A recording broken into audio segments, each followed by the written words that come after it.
In this Holy Week meditation, we contemplate Good Friday, using the St. Stephen's stained glass windows as a guide and as a reassuring connection to our church home.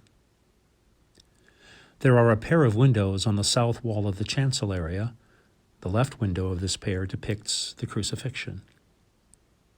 At the top of the window are images of a crown of thorns, a spiked club, a tool of torture used for beating, and a reed such as the one Matthew tells us the soldiers put in Jesus' right hand as they were mocking him.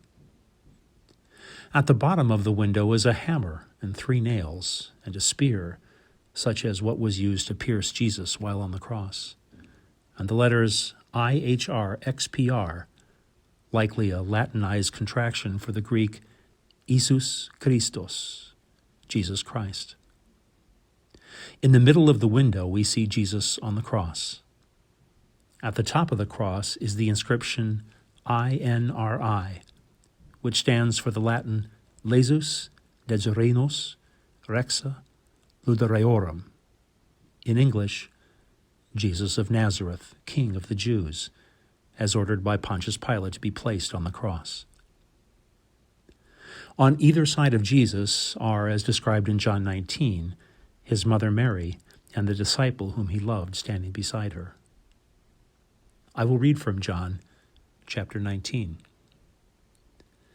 So they took Jesus, and carrying the cross by himself, he went out to what is called the place of the skull, which in Hebrew is called Golgotha.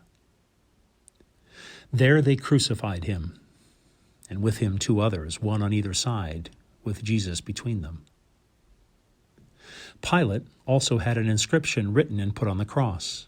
It reads, Jesus of Nazareth, the King of the Jews. Many of the Jews read this inscription because the place where Jesus was crucified was near the city, and it was written in Hebrew, in Latin, and in Greek. Then the chief priests of the Jews said to Pilate, Do not write the King of the Jews, but this man said, I am King of the Jews. Pilate answered, What I have written, I have written. When the soldiers had crucified Jesus, they took his clothes and divided them into 4 parts, 1 for each soldier. They also took his tunic. Now the tunic was seamless, woven in 1 piece from the top. So they said to one another, Let us not tear it, but cast lots for it to see who will get it. This was to fulfill what the Scripture says. They divided my clothes among themselves, and for my clothing they cast lots. And that is what the soldiers did. Meanwhile, standing near the cross of Jesus were his mother, and his mother's sister, Mary, the wife of Clopas, and Mary Magdalene. When Jesus saw his mother and the disciple whom he loved standing beside her, he said to his mother, Woman, here is your son. Then he said to the disciple, Here is your mother.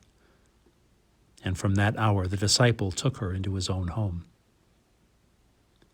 After this, when Jesus knew that all was now finished, he said, in order to fulfill the Scripture, I am thirsty.